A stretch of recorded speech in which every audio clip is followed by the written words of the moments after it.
to Across the Fence. I'm Jolie Whitney. This month, our Bird Notes program focuses on some early season migrants, snowbirds you might say, who are returning to Vermont after spending the winter down south. Joining us from the Audubon Center in Huntington is bird expert and conservation biologist Mark LaBarr. Thank you for being with us, Mark. Sure thing. So we've put away the skis and the snowshoes, and most of the snow is on its way out. Can you tell me what some early birds we're seeing? It is an exciting time for us in the birding world because things are beginning to sing, which is something, and so resident birds are singing, and we're starting to see some of our first migrants kind of float in, so that's always exciting. This first bird is not necessarily a migrant, but it is a bird that starts singing. I call it our sugar bird. This is the brown creeper, and it's probably, other than chickadees and such, one of the birds that starts singing the earliest, usually during sugaring season. So this is a bird that you might have heard. It's a high-pitched song. That you might have heard. Sometimes it's the only thing singing out there in the woods, so a great bird to start the season off. And you wouldn't hear a lot of birds singing in the winter? I guess I just haven't noticed. So yes, so during the wintertime they have no need to sing. They call with each other, so you'll hear chickadees going back and forth with the chickadee-dee-dee and all of that stuff. But song is really something for defining and defending territories and attracting a mate. So that really only kicks into being in the springtime. Even when I was down in Belize, none of the birds that we have here in the summer that are singing in the summer were singing down there. So this is just a time when the song becomes a big feature in the world of a bird. Yeah, so it sounds like it's not like the cold or anything, they're just taking some time off. Yeah, they don't need to put the energy into that, and oftentimes they're flocking instead of trying to separate themselves, so yeah. All right. And is the brown creeper, is that coming from a great distance, or is that? No, they'll be around all winter long. There might be some shifts in movements and stuff like that, but they're not necessarily one of the migrants, so to speak. They are just one of the first birds that you often hear singing in the woods this time of year.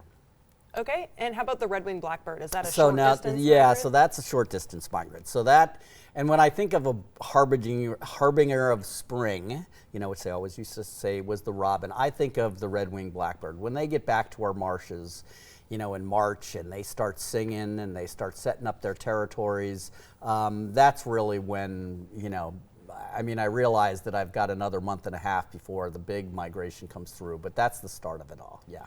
Absolutely, and we have some other birds as well here that are short migrants. Yeah, Can you tell me about the bluebird? So the bluebird's another one.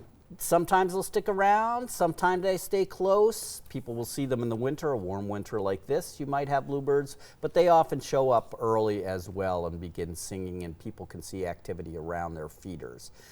So this is a bird that's, kind of going back and forth. Another fun one, and we have these right in the yard or the field next to the house, is the woodcock, the American woodcock, also known as the timberdoodle. And this bird sits out in my field and just goes paint, and then but then does this big aerial flight to attract its mate, where it'll fly up in the air and it'll twitter down using air flowing over its flake feathers and all that kind of stuff. So they're another exciting, and they'll do that even after that big snow we had. My woodcock was out there sitting on top of the snow making a lot of noise. So they come back.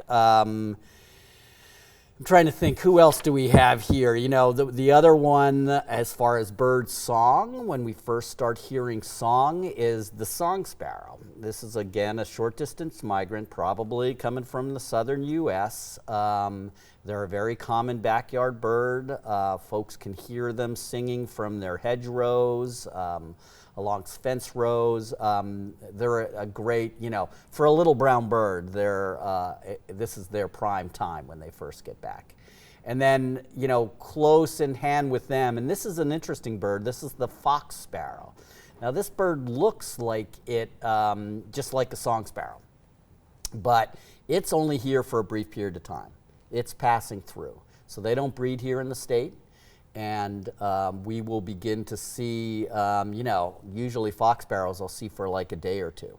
And then they'll have pushed through, moved further north to their breeding grounds, and we won't see them again until the fall, maybe, when, they start moving south. And where are they headed? Where's their final destination? They're much more of a boreal breeding species, so Canada. Okay, I mean, can't get much further north. You without can't hitting get Canada. much further than Canada, yes. So they'll head up that way. But again, you know, when we talk about spring, what gets exciting is the fact that you start to hear things in the woods. You know, you go out and you're walking around, and things are singing. One of my favorites this type of year is the ruby-crowned kinglet. Okay. And this is a tiny, tiny little bird. Oftentimes I don't even need binoculars to see them because they flit around in the trees so fast.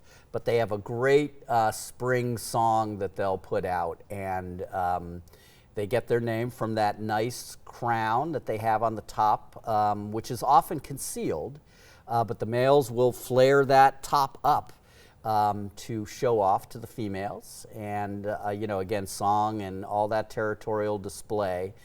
So this is a great little bird that's coming from the southern U.S., and you know, we don't see it at the Audubon during the summer months, but this time of year they're singing all over the place. And you know this one, maybe?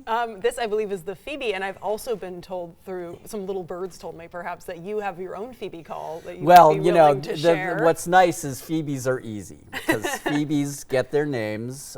They're a flycatcher. So if anybody sat and watched their phoebe, they'll sit on a line like a power line or something, and they'll swoop down and they'll catch birds, or I see them picking not catch birds, insects off the lawn.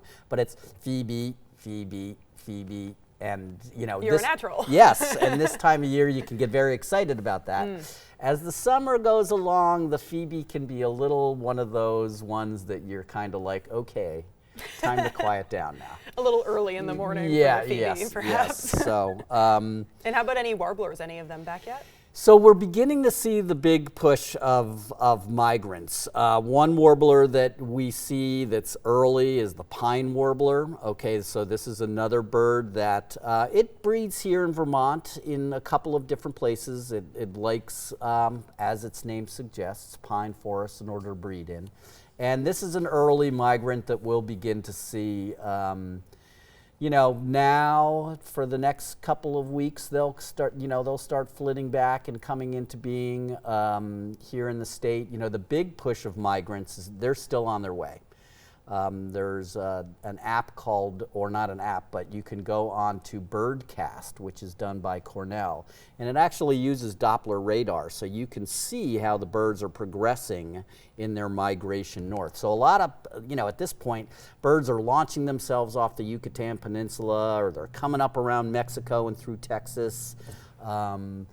And they're making big pushes as the weather and the winds allow it for them. So these are just kind of a taste of what is coming here in the next month or so. So we're getting a lot of the birds from the southern U.S., but we're waiting for some further flyers. So some of the long distance migrants, you know, the species that are coming from Central and South America, they'll push their, you know, they're getting up here as fast as they can, but it takes them a little bit longer.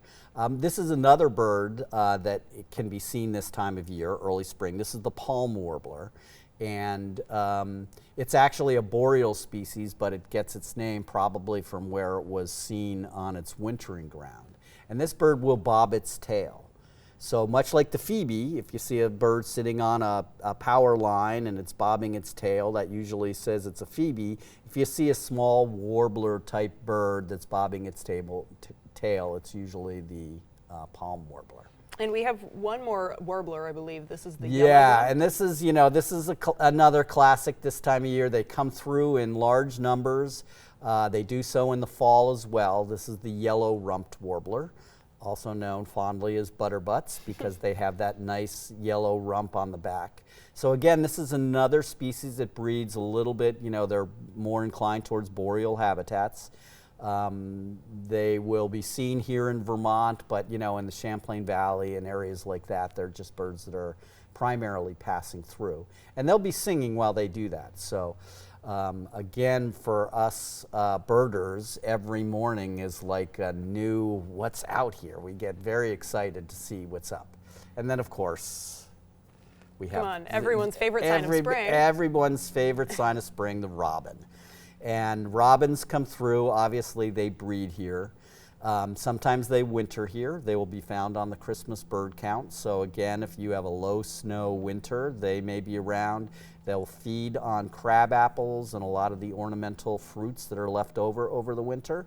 But they're a species that shows up pretty regularly and in great numbers. People probably have been, if you're sitting on your porch, you'll see robins all over the place. Males often competing with other males. You'll see little duels out there, but you know, a great bird and a regular part of Vermont's avifauna. Absolutely. And you've mentioned a couple times when describing birds kind of on their way through that they're boreal. Can you describe what that means? So they're much more inclined to nest in more coniferous zones. So more like from Europe, from the Northeast Kingdom. Mm-hmm. So that's one of the more boreal areas in the state of Vermont. Higher elevations, you tend to find it, but you find that then all across North America through Canada. So these are species that prefer that habitat as opposed to some of the species which will be coming in, you know, pretty soon. Chestnut-sided warblers, They're yellow warblers. Around here. Yeah, those will be birds that we'll see here in the Champlain Valley. And we're almost out of time, but we'd be remiss not to mention bird feeders this time of year. So yeah, so bird feeders, time to take them down. This is a good time to, you know, the bears are out and about if you're in that kind of country, and there's plenty of food out there. The birds are beginning to not flock anymore as they find territories and begin the breeding cycle. So you really don't need to have those feeders up any longer. Take them down. Try to keep the seed dry if you want to keep it for next year. Clean them with 1 to 4, you know, bleach to water concentration. So you make sure they're clean and ready to go for next fall when it's time to put them out. But and put them away for now. Yeah, and pretty soon the insects will be back. That's, you know, one of the reasons these birds make this big migration push north is not only is there space for them to breed, but there's a lot of food for them and their young as they begin to raise them. All right, thank you so much for joining us today, Mark. Always a pleasure. And if you have a bird-related question, you can pass it along to Mark at the address on your screen, or you can drop Mark an email. His address is mlabarr@audubon.org. Send Mark your questions and pictures, and he'll try and find answers for you on the upcoming edition of Bird Notes. That wraps up another Across the Fence. Many thanks to the people behind the scenes here at WCAX who make this program possible. I'm Jolie Whitney. Have a good one.